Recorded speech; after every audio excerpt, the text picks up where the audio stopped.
नमस्ते दोस्तों, स्वागत करते हुए अपने YouTube चैनल पर। आज का वीडियो है मैथ्स का। इसमें हम टॉपिक लेंगे एक नियम यूनिटरी मेथड। इसका हम फर्स्ट पार्ट पढ़ा चुके हैं। आज हम लेंगे इसका सेकेंड पार्ट, जिसमें हम कुछ आपको क्वेश्चंस को सॉल्व करेंगे।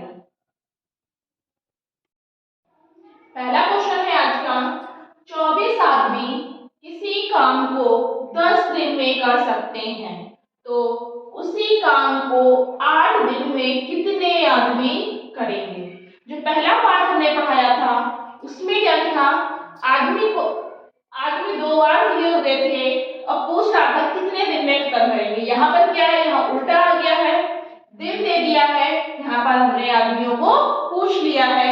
अब हमने इसमें एक चीज और बताई थी कि जो चीज 2 बार दी होती है उसको हम पहले लिखते हैं और जो चीज पूछते हैं उसको हम बाद में लिखते हैं।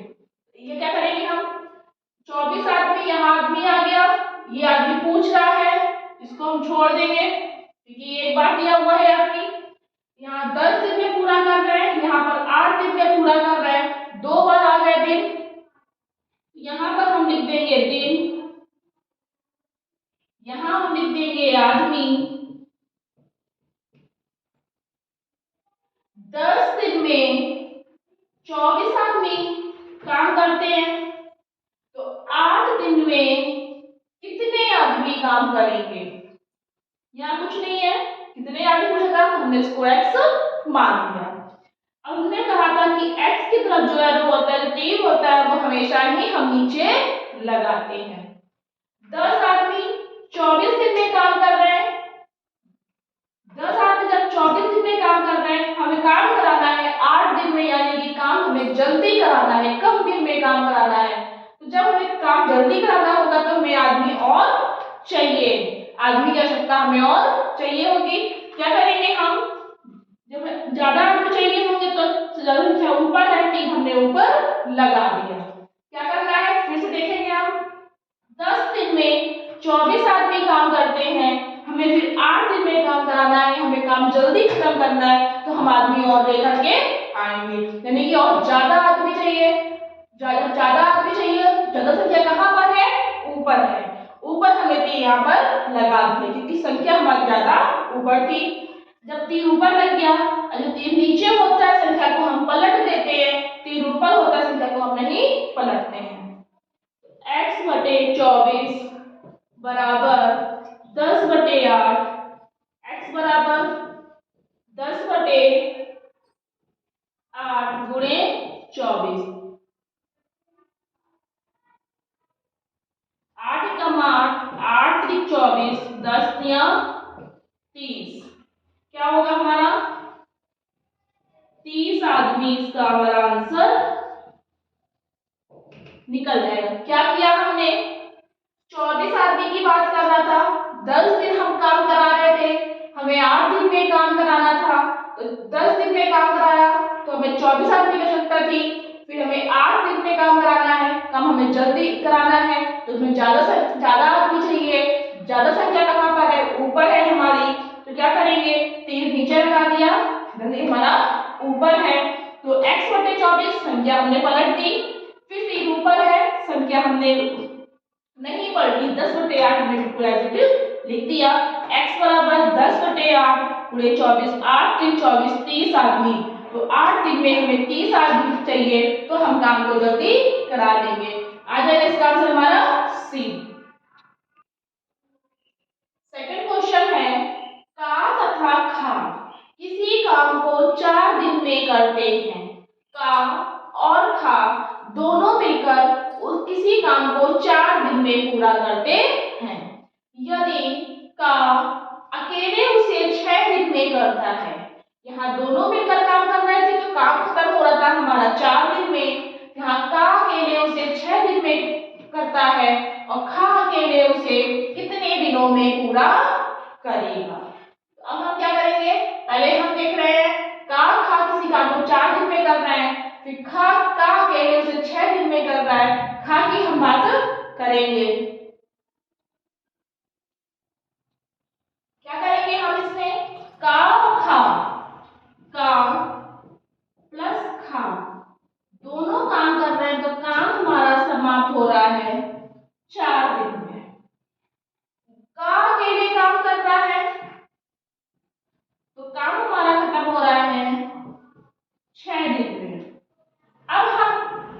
इससे पूछा जा रहा है खा अकेले कितने दिनों में काम करेगा। नहीं पता, हमने क्वेश्चन मार्क लगा दिया। अकेले की बात कर रहा है तो क्या करेंगे हम, 1/4 माइनस 1/6, इसका हम फ्रैक्शन निकालेंगे, यहाँ पे लासा निकालेंगे। 4 और 6 का लासा आएगा हमारा 12, 6 दूनी 12, 2 बार आया, जितना भी आता है हम ऊपर 2 की गुणा कर देते हैं, 2 एकम 2 माइनस 4 या 12, 3 आया, 3 एकम 3, कितना हमारा है 1/12 दिन। यानी कि जो खा है उससे अकेले खा है वो अकेले 12 दिनों में काम करेगा। यहाँ पर लिख देंगे खा का जो काम है कितने दिनों में है, 12 दिनों में। यहाँ पर हमने काम की बात करी थी, यहाँ पर हमने दिन की बात करी थी, तो यहाँ 12 दिनों में वो एक काम को पूरा करेगा, तो 12 दिन इसका जो है वो आंसर हमारा आ जाएगा। थर्ड क्वेश्चन है, एक आदमी एक काम को 1/3 भाग 6 दिन में पूरा करता है, तो वह उस काम को 1/2 भाग को कितने दिनों में पूरा करेगा। एक काम है, एक काम का 1/3 भाग 6 दिन में पूरा कर रहा है। यहाँ भाग 2 बार आ गया, दिन को पूछ लिया, फिर से हम वही चीज कर देंगे, यहाँ भाग लिखा, यहाँ हमने दिन लिखा। अब क्या करना है हमें, 1/3 भाग काम पूरा हो रहा है 6 दिनों में, 1/2 भाग का निकालना है। इधर का हमने देखा दिन पूछा गया है तो हमने x ऐसे ही मान लिया। अब इसमें हम क्या देखेंगे, हमको ये देखने में लगेगा कि 1/3 जो है वो बड़ा है, 1/2 छोटा है, लेकिन क्या करेंगे, यहाँ पर हम पहले इसका हम दिखाएंगे ताकि कौन संख्या बड़ी है कौन सी छोटी है। 3 दूनी 6 और 2 3 6। हम इससे हम देखते हैं कि कौन सी संख्या छोटी कौन सी बड़ी, क्योंकि यहाँ पर हमारे जो हर थे, जो डिनोमिनेटर थे वो हमारे अलग अलग थे।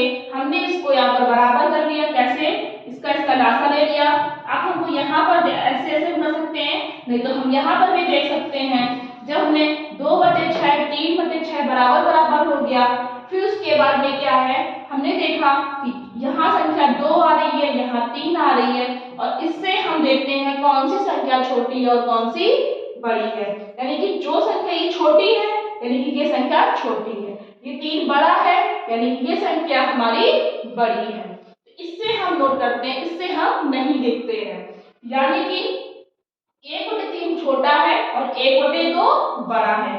अब छोटा है यानी कि जो कम संख्या है, कम काम कर रहा है, तो वो 6 दिन में पूरा हो रहा है। यहाँ काम ज्यादा हो रहा है क्योंकि संख्या हमारी बड़ी थी, तो हमें जब ज्यादा है तो ज्यादा में हम क्या करेंगे, संख्या को हम क्या है 1/3 भाग है तो 6 दिन में पूरा कर रहा है। कम संख्या है तो हमें कम भाग है तो हमें 6 दिन में पूरा करना है। ज्यादा भाग है तो हमें ज्यादा संख्या चाहिए, ज्यादा दिन चाहिए। ज्यादा संख्या कहाँ पर है, हमारी नीचे है। क्या करेंगे हम, x/6, इसको हम संख्या को पलट देंगे। कैसे पलटेंगे, ये पूरी वाली हमारी ऊपर जाएगी और ये वाली हमारी पूरी नीचे जाएगी। कैसे, 1/2 और 1/3, यहाँ बटे का नाम बड़ा लगा देंगे। अब क्या करेंगे, हम ऊपर की गुणा पूरी नीचे से करेंगे और इसकी गुणा हम इससे करेंगे। x/6 बराबर, ऊपर की हमने विपरीत से करी तो ये पहले लिख देंगे 3 एकम 3 और 2 एकम 2। x बराबर 3/2 गुणे 6, 2 3 6 आ जाएगा हमारा 9 दिन आंसर।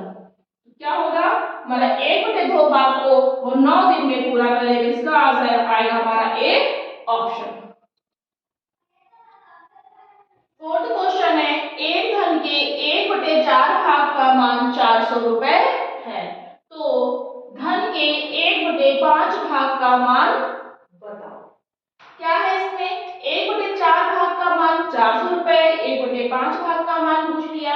ये दो तरह से सॉल्व हो सकता है, या तो हम तीर लगा के जो जैसे हमने सारे क्वेश्चंस को सॉल्व किया वैसे निकाल सकते हैं, या फिर हम इसको दूसरे मेथड से भी निकाल सकते हैं। क्या है यहाँ पर, यहाँ भाग और भाग दिया हुआ है, भाग लिख दिया, मान पूछा है, मान हमने यहाँ पर लिख दिया। मान मतलब रुपए, रुपए ही लिखे दे रहे हैं हम। 1/4 भाग है तो उसके रुपए कितने हैं, 400 रुपए हैं। 1/5 भाग का है या कुछ नहीं है, हमने x निकाल लिया, x की तरफ तीर हमेशा ही नीचे होता है। अब हम ये देख रहे हैं 1/4 भाग का मान 400 रुपए, 1/5 भाग का। अब इसमें फिर से वही चीज है कि हमने देखा कि संख्या कौन सी छोटी है कौन सी बड़ी है, तो एक फुट कंफ्यूजन ना हो इसलिए 1/4 1/5, इसका लासा आएगा हमारा 20, 5 चौको 20, 4 पंचे 20। अब इसमें भी वही चीज है, जो संख्या हमको छोटी लग रही थी वो हमारी ये बड़ी है, जो संख्या हमको बड़ी लग रही थी वो हमारी छोटी हो गई। अब हम देखते किससे हैं, इससे देखते हैं। तो क्या है, ये बड़ी थी यानी कि ज्यादा भाग का मान 400 रुपए है। अब हमारा मान भाग कम हो गया, कम संख्या थी 4, जब कम हो गया तो हमें कम रुपए भी मिलेंगे। तो कम वाली संख्या कहाँ पर है हमारी, ये है, तीर हमारा नीचे लग जाएगा। x/400 संख्या को फिर से पूरा पूरा पलट देंगे, 1/5/1/4। x बराबर, इधर हम करते हैं, क्या करेंगे हम, ऊपर की गुणा इधर और बीच की बीच में। x/400 बराबर 4/5, जो ऊपर की ऊपर में करेंगे तो हम पहले उसको हम लिख लेते हैं 4/5। x बराबर 4/5 गुणे 400 कर लेंगे हम। 5 एकम 5, 5 अट्ठे 40, 8 चौको 32, 300 रुपए, ये हमारा आंसर आ जाएगा। ये तो हमने आपको तीर से निकाल के बता दिया एरो करके। फिर उसके बाद में अगर हमको दूसरे मेथड से निकालना है, हमको ज्यादा लंबा नहीं करना है, तो हम क्या करेंगे,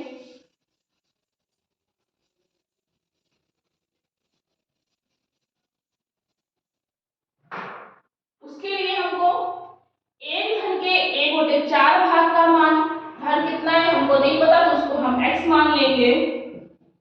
माना कि जो धन है वो हमारा x रुपए है। अब x रुपए में ही 1/4 भाग, इसमें का 4/5, 1/4 भाग, x गुणे 1/4, इसका मान कितना है 400 रुपए। धन को नहीं पता, एक धन बोल दिया तो उसको हमने x मान लिया। इसकी गुणा हम इसमें कर देंगे, x/4 बराबर 400, मुझे कुछ नहीं है एक मान लिया, क्रॉस मल्टीप्लाई हम कर देते हैं, तिरछी गुणा, तो x बराबर, इसकी गुणा इसमें करें x आएगा, इसका इसमें करेंगे 1600 हमारा आ जाएगा। अब हमें क्या करना है, 1/5 भाग का मान पूछ रहा है, तो यहाँ पर हम लिख देंगे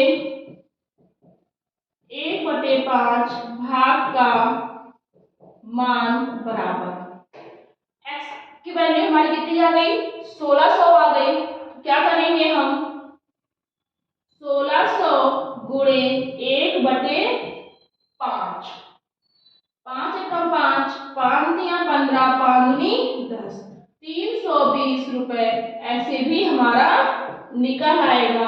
इसका आंसर हो जाएगा हमारा 1/5 भाग का मान 300 रुपए। इसका आंसर होगा हमारा बी ऑप्शन।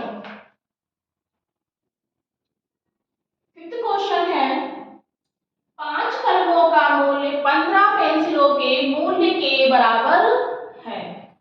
यदि एक कलम का मूल्य 25 रुपए है तो 15 पेंसिलों का मूल्य कितना होगा। 5 कलम का मूल्य 15 पेंसिलों के मूल्य के बराबर है। क्या करेंगे हम, चाहे हम 5 कलम लें चाहे हम 15 पेंसिल लें, हमें उतने ही रुपए देने होंगे। 5 कलम लें चाहे हम 15 पेंसिलें लें, हमको उतने ही रुपए देने होंगे जितने हम 5 कलम में लेंगे, जितने हम 15 पेंसिलों में लेंगे। अब क्या कह रहा है, एक कलम का मूल्य 25 रुपए है, तो हमें 15 पेंसिलों का मूल्य कितना होगा। एक कलम का मूल्य, एक कलम कितने का है, 25 रुपए का है। यहां हम लिखेंगे एक कलम का मूल्य 25 रुपए है। जब एक कलम 25 रुपए की मिल रही है, हमारे कलम कितने थे, 5 कलम थे, तो 5 कलम कितने के हो जाएंगे, 25 में 5 की गुणा कर देंगे तो 125 रुपए के उसकी क्या हो जाएंगे, कलम हो जाएंगे। कितने, 5 कलम। और यहाँ वही बात हो रही थी कि 5 कलम लो या 15 पेंसिलें लो, हमको 125 रुपए ही देने हैं, तो हमने 5 कलम का मूल्य 125 रुपए आ गया, तो हमारे 15 पेंसिलों का मूल्य 125 रुपए आ गया। यानी कि दोनों में हमें कितने रुपए देने होंगे, 125 रुपए, चाहे हम 5 कलम ले लें, चाहे हम 15 पेंसिलें ले लें। अब क्या कह रहा है, तो 15 पेंसिलों का मूल्य कितना होगा, 15 पेंसिलों का मूल्य भी 125 रुपए ही होगा। यानी कि क्या करेंगे हम, 5 कलम बराबर 15 पेंसिलें बराबर, मतलब चाहे हम 5 कलम ले लें, चाहे हम 15 पेंसिलें ले लें, तो इसका मूल्य क्या है हमारा, 150 रुपए। ये आ जाएगा हमारा आंसर। क्या होगा, ए ऑप्शन हमारा इसका हो जाएगा 125 रुपए। 6 क्वेश्चन है आज का। 7 किलोग्राम चावल व 5 किलोग्राम गेहूं का मूल्य 126 रुपए है। यदि 1 किलोग्राम चावल का मूल्य 13 रुपए हो, तो 1 किलोग्राम गेहूं का मूल्य कितना होगा। 7 किलो चावल लें और 5 किलो गेहूं लें, यानी दोनों एक साथ लेंगे तो हमें 126 रुपए देने होंगे। वहां पर क्या था पहले क्वेश्चन में कि हम 5 पेंसिल लें या 5 पेन लें या 15 कलम लें, या एक चीज हमको लेनी थी। यहाँ हम दोनों एक साथ लेंगे तब हमको 126 रुपए देने होंगे। 7 किलोग्राम चावल प्लस 5 किलो गेहूं कितने के हो गए, 126 रुपए के हो गए। अब 1 किलोग्राम चावल का मूल्य 13 रुपए है। अब 1 किलोग्राम चावल,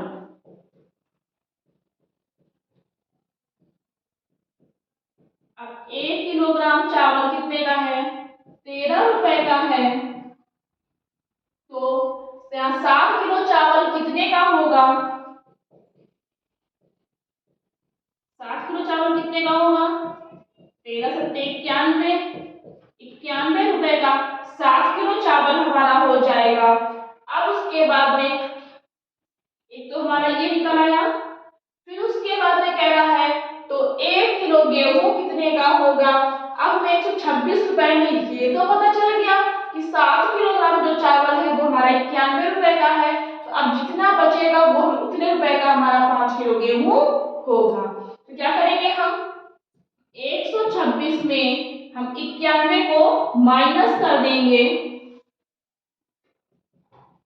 तो 6 में से 1 गए 5, 12 में से 9 गए 3, तो 35 रुपए क्या हुए बचे।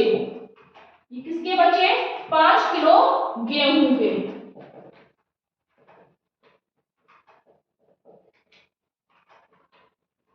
5 किलो गेहूं हमको 35 रुपए का मिलेगा। अब क्या कह रहा है, 1 किलो गेहूं हमको चाहिए, जब 5 किलोग्राम गेहूं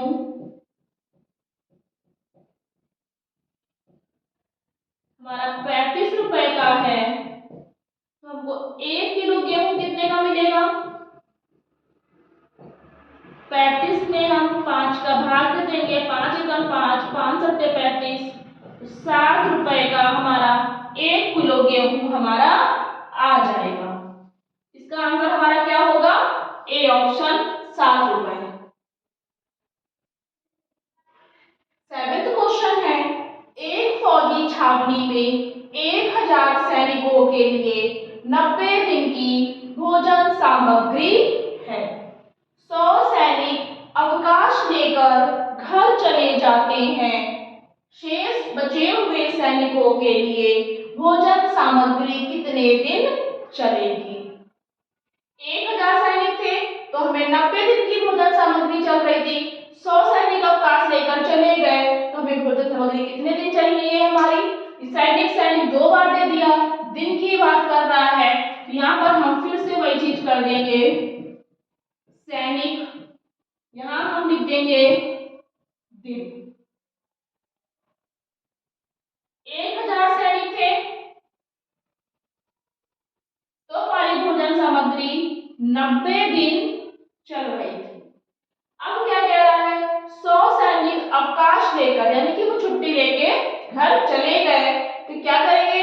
1000 में से हम 100 को माइनस कर देंगे। जब 1000 में हम 100 को माइनस कर देंगे तो हमारे कितने बचे? हमारे पास 900 सैनिक बचे। अब अगर यहाँ पर देता कि 100 सैनिक 10 दिन बाद, 15 दिन बाद, 20 दिन बाद घर चले गए तो हम 90 से उसको भी माइनस कर देते, जितना आता उसको हम यहाँ पर लिखते। लेकिन दिनों की कोई भी बात नहीं करी है, केवल सैनिक की बात करी है, कितने सैनिक हमारे चले गए।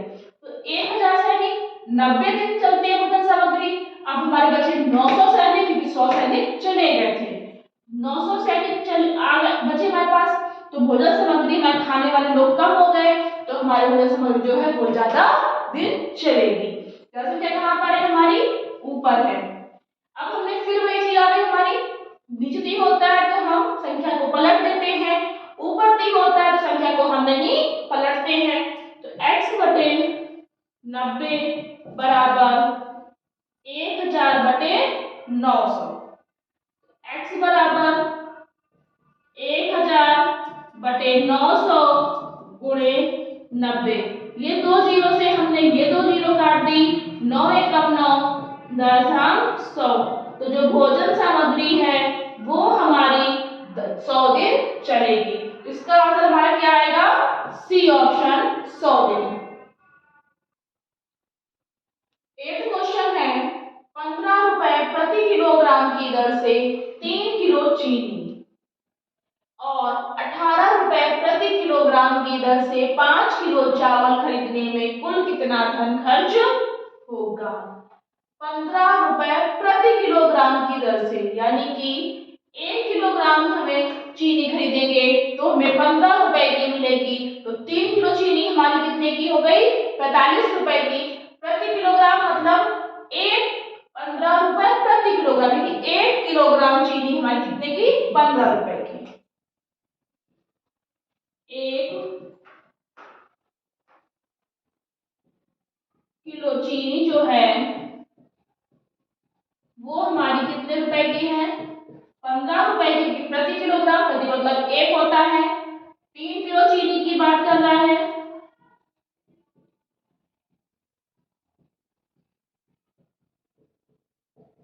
पंद्रह 45 रुपए की हमारी 3 किलो चीनी हमारी मिलेगी और 18 रुपए प्रति किलोग्राम की दर से 5 किलो चावल। अब 5 किलो चावल कितने रुपए मिल रहे हैं हमको? तो 1 किलो चावल जो मिलेंगे वो हमको 18 रुपए में मिलेंगे। तो ये क्या है? यहाँ चीनी की बात कर रहा है। अब हम यहाँ करेंगे 1 किलो चावल कितने के हैं? 18 रुपए के। 1 किलो चावल हमारे 18 रुपए के हैं तो 5 किलो चावल कितने के होंगे?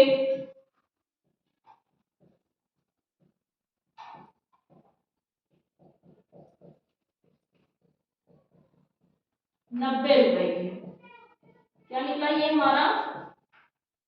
चावल खरीदने में कुल कितना धन, कुल मतलब दोनों को मिला के खर्च होगा यानी कि चावल को और चीनी को मिला के। क्या करेंगे हम?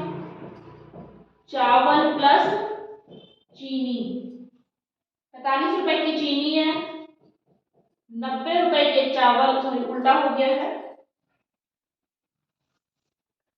चावल 90 रुपए के हैं। चीनी हमारी 45 रुपए की है। 5 और 9 4 13, 135 रुपए के हमको चावल और चीनी दोनों मिलेंगे। तो कितना हो जाएगा हमारा, इसका आ जाएगा हमारा डी ऑप्शन 135 रुपए। तो ये थे हमारे आज के क्वेश्चन। इसमें हमने पूरा एक एक नियम फर्स्ट पार्ट और सेकंड पार्ट दोनों में कंप्लीट कर दिया है। ऐसे ही हम नए चैप्टर की आगे वीडियो लेके आएंगे। अगर आपको यह वीडियो पसंद आए हो तो प्लीज लाइक करना, शेयर करना और चैनल को सब्सक्राइब करना। Thank you.